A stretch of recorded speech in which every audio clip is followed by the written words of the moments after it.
Hello നമസ്കാരം. ദേവദൂതൻ എന്ന ചിത്രത്തിൻ്റെ 6ാം ദിവസത്തെ കേരള ബോക്സ് ഓഫീസ് കളക്ഷൻ റിപ്പോർട്ടാണ് ഇന്നൊരു വീഡിയോ ഭാഗത്ത്. വീഡിയോയിൽ വരുമ്പോൾ വീഡിയോ ലൈക്ക് ചെയ്യുക, ചാനൽ സബ്സ്ക്രൈബ് ചെയ്യുക. ഈ വരുന്ന ജൂലൈ ഓഗസ്റ്റ് മാസം OTT റിലീസ് ചെയ്യാൻ പോകുന്ന ചിത്രങ്ങളുടെ വീഡിയോ നമ്മുടെ ചാനൽ ഭാഗം പരിശോധിച്ചാൽ നിങ്ങൾക്ക് കാണാൻ വേണ്ടി സാധിക്കുന്നതായിരിക്കും. മോഹൻലാൽ നായകനായി ജൂലൈ 26-ാം തീയതി തിയേറ്ററുകളിൽ റിലീസ് ചെയ്ത ചിത്രമായിരുന്നു ദേവദൂതൻ. എല്ലാ സിനിമാ പ്രേമികളും ഒരേപോലെയായിരുന്നു ചിത്രത്തിൻ്റെ റിലീസിനായി കാത്തിരുന്നത്.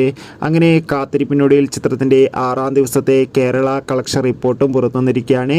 ചിത്രത്തിന് മികച്ച അഭിപ്രായം തന്നെയാണ് 6ാം ദിവസവും പുറത്തുവന്നുകൊണ്ടിരിക്കുന്നത്.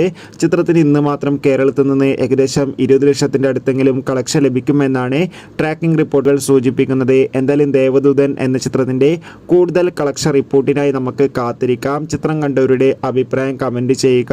കൂടുതൽ സിനിമാ വാർത്തകൾക്കായി ചാനൽ ഇപ്പോൾ തന്നെ സബ്സ്ക്രൈബ് ചെയ്യാൻ വേണ്ടി പരിഗണിക്കുക. ബൈ.